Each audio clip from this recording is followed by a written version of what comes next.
Hey guys, in today's video, I bring you a story that will shake everything you believe about life after death. Let's meet Serafina Arkwright, who experienced 14 minutes of clinical death and came back to reveal something shocking.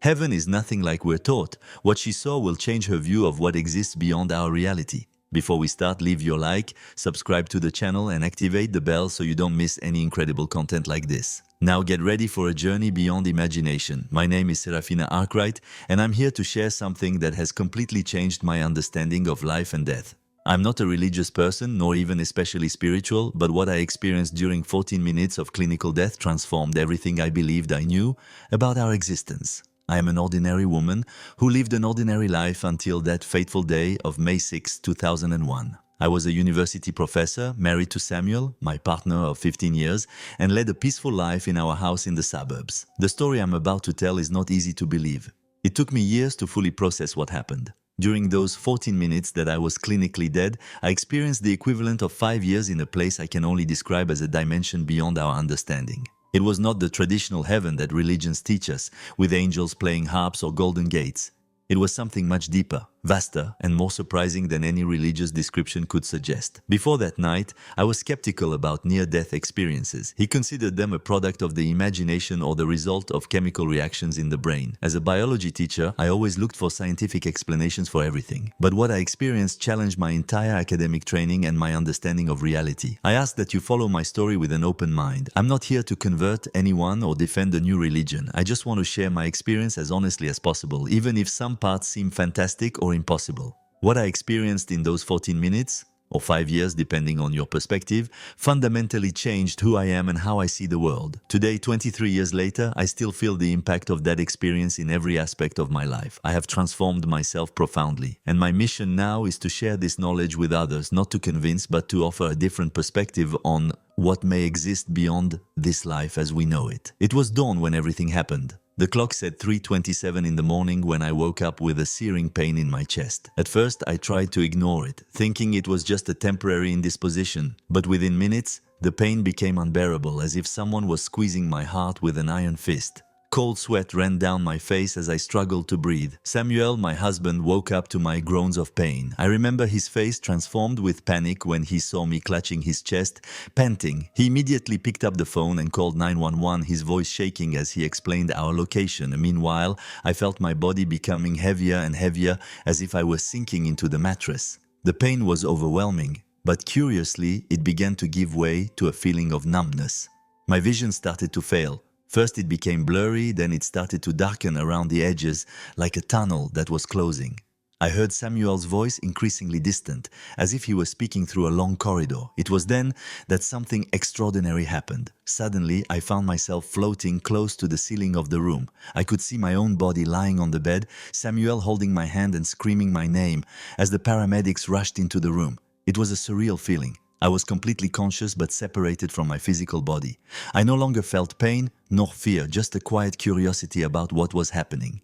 I watched as the paramedics worked frantically over my body. I saw their coordinated movements, heard their voices exchanging technical information, but everything seemed distant, as if I were watching a movie. The strangest thing was that I could understand perfectly well what was happening.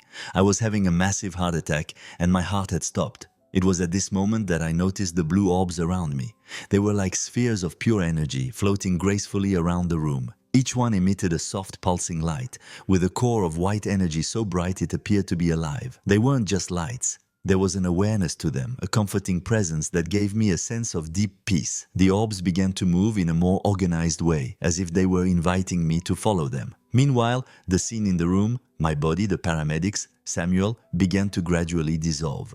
It was as if physical reality was breaking apart into tiny specks of light, being replaced by something completely different. The transition was smooth but deeply impactful. I felt like I was being gently pulled through several layers of reality. Each layer had its own texture, color, and vibrancy. Some were like dense mist, others seemed woven with threads of light. During this passage, I maintained full awareness. In fact, I felt my consciousness expanding as if I were awakening from a long sleep. The blue orbs remained by my side throughout the transition, guiding me through this extraordinary process. There was no verbal communication, but I could feel their intentions and directions clearly. It was a form of communication much deeper than words, as if we were sharing thoughts and feelings directly. As we moved through these layers of reality, I began to realize that I was shedding something, not just my physical body, but layers of identity that I didn't even know I carried. It was as if all the weight of my earthly personality, my worries and fears were being gently removed, leaving only the purest essence of my being. When the transition was complete, I found myself in a place that defies description in earthly terms. It was a field of flowers that stretched endlessly in all directions, but the flowers were like nothing I had ever seen on earth. Each emitted its own light and its colors constantly changed, creating hypnotic patterns that danced with the wind. The mountains surrounding this field were of an impossible magnitude. Their bases were lost in the distance, and their peaks penetrated through clouds that seemed made of crystalline light. The very concept of scale felt different there. It was as if the laws of physics we know didn't apply. Everest, which I have always considered impressive, would seem like a small hill in comparison. The sky above was not blue, nor did it have any defined color. It was like a living kaleidoscope, with colors that do not exist in our terrestrial visual spectrum. Sometimes I could see other dimensions reflected in it, as if they were windows to other worlds.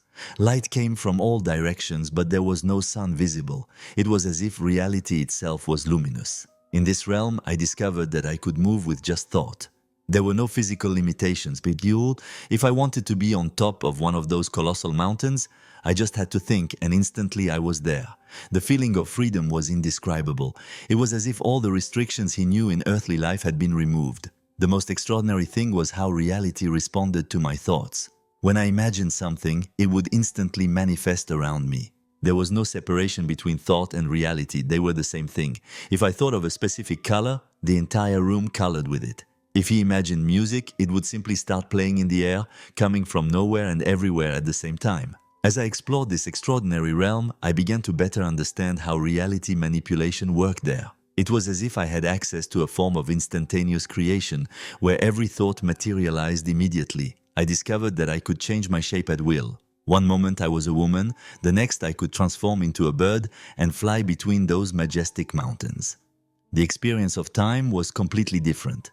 There was no day or night, just an eternal present that unfolded into infinite possibilities. What seemed like hours could be years, and years could pass in the blink of an eye. It was as if time was malleable, expanding and contracting according to the experience I was having. I learned to create entire environments with just my intention. It could manifest entire forests, deep oceans, or landscapes that never existed on Earth.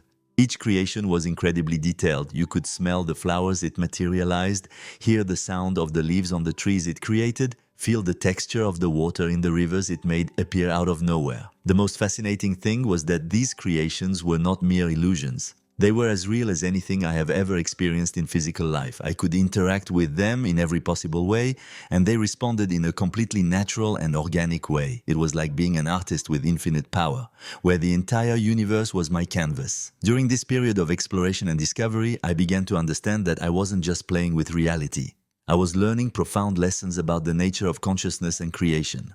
Each manifestation I performed taught me something about the power of thought and the responsibility that comes with it. It was a form of education that transcended any earthly learning. During my journey into this extraordinary realm, I was not alone. I met other souls, each in their own process of development and healing. These encounters were profoundly different from any human interaction I had ever experienced. There was no need for words. Communication took place on a much deeper level through the direct transfer of thoughts, feelings, and experiences. One of these souls was a woman who I realized lived during the Middle Ages. When we met, something extraordinary happened. I was able to fully experience his past life. It wasn't like watching a movie. I literally became her for a few moments. I felt your pain when you lost children during the Black Death. I experienced your fear during religious persecution. I shared your loneliness in the last days of your life. Other encounters were equally profound. There were souls old and young, some who had just left earthly life and others who seemed to have existed in that realm for eons. Every meeting was an opportunity for learning and growth. Some souls were there to heal deep traumas, others to prepare for new incarnations. The most impressive thing was how we could share complete experiences in a matter of seconds. In a single moment of connection, it was possible to experience several entire lives, deeply understanding the lessons and challenges of each of them. There was no judgment in these encounters, just infinite understanding and compassion. I realized that this sharing of experiences was a fundamental part of the healing and evolution process in that realm. Each encounter transformed us in some way, expanding our understanding and dissolving the barriers that normally separate us from each other in earthly life. One of the most profound moments of my experience was when I was taken into a structure that I can only describe as a cosmic cathedral. It had no solid walls. It was made up of columns of pure light that stretched infinitely upward, disappearing into a sky that seemed to contain every galaxy in the universe. In this sacred place, I found three beings of light. They were not human in form. They were more like vortexes of conscious energy, each radiating a wisdom and love that transcended anything I had ever experienced. These beings guided me to a kind of chamber where there was a crystalline box floating in the air. Inside the box were what appeared to be small spheres of light, each containing a memory from my life. When I touched one of these spheres, I was instantly transported back to that moment, but with one crucial difference. I could now experience not just my perspective, but that of everyone involved in the situation. One memory in particular made a deep impression on me. When I was 8 years old and I hurt my grandmother's cat. As I relived this moment, I felt not only my own childhood perspective, but also the animal's pain and fear, my grandmother's sadness, and even the impact that small act of cruelty had on my own spiritual evolution. This life review was not a judgment. It was a process of deep understanding and healing. Each revisited memory dissolved into light, as if it were being transformed into a higher form of understanding. The beings of light guided me through this process with infinite patience and compassion. During the life review, something unexpected happened. A familiar presence manifested itself. She was an elderly woman dressed in early 19th century clothing who introduced herself as Eleanor Arkwright, my great-great-grandmother. Meeting her was one of the most moving and revealing experiences of my entire journey. Eleanor wasn't just an ancestor. She was a guardian of our spiritual lineage. With a wisdom that transcended time, she showed me how our lives were intertwined across generations, how every choice we made affected not just our own lives, but the entire web of family relationships. She revealed to me secrets about our family that I never could have known otherwise. It showed me patterns that were repeated through generations, traumas that needed to be healed, and gifts that were passed on through blood. Eleanor explained that our family has always had a special connection to the spiritual world, although not everyone has developed this ability. The most surprising thing was when she started making predictions about my future. With stunning clarity, Eleanor told me that I would spend the next decade working with the police, helping with missing persons cases. At the time, it seemed completely absurd to me. I was a university professor with no connection to police work, but she insisted that my intuitive abilities, heightened after this experience, would be crucial to helping other people. Eleanor also explained to me that my return to physical life would not be by chance. There was a greater purpose in my survival, a mission I needed to fulfill. She showed me visions of the future, people I would help, lives that would be transformed through my work. It was a huge responsibility, but she assured me that I would have all the support I needed from the spiritual world. The moment of return arrived unexpectedly. The beings of light and Eleanor led me to an opening that appeared in the sky like a dimensional portal. They explained to me that my time in that realm had come to an end. I still had much work to do on the physical plane. The transition back was much more difficult than the journey out. It was like trying to force something expansive into a very small space. I felt an intense compression, as if every part of my being was being condensed to fit once again within the confines of my physical body. The feeling was claustrophobic and uncomfortable. When I finally opened my physical eyes, the hospital light seemed brutally artificial. I was surrounded by doctors and nurses, with Samuel holding my hand, tears streaming down his face. The sounds of medical equipment were deafening after the sublime silence of the spiritual realm. Readapting to physical life was a slow and challenging process. Simple tasks like eating, drinking water, or going to the bathroom had to be relearned. My body felt heavy and dense, like I was wearing a very tight wetsuit. But the most challenging thing was the new sensibilities that developed. The years that followed were of profound transformation. Just as Eleanor predicted, I developed an extraordinary sensitivity that allowed me to feel the emotions of those around me. I began to have premonitory dreams and intuitions so precise that they could not be ignored. I left my job as a teacher, and through a series of coincidences, or synchronicities, as I learned to call them, I began to collaborate with the police on missing persons cases. My ability to feel and see beyond the physical has proven invaluable in several cases. For a decade, exactly as planned, I dedicated myself to this work. Today, 23 years after that transformative experience, I dedicate my life to sharing what I learned. I don't try to convince anyone. Everyone has their own path of discovery, but I offer my story as a testimony that there is much more beyond this physical reality as we know it. I learned that death is not the end, but a transition to a much more expansive state of existence. The heaven I experienced was not a place of judgment or punishment, but a realm of infinite possibilities, where every soul has the opportunity to grow, heal, and evolve. The biggest lesson I brought with me is that we are much more than our physical bodies. We are multidimensional beings, capable of experiences and understandings that transcend our everyday reality. Each of us carries extraordinary potential, waiting to be discovered and developed.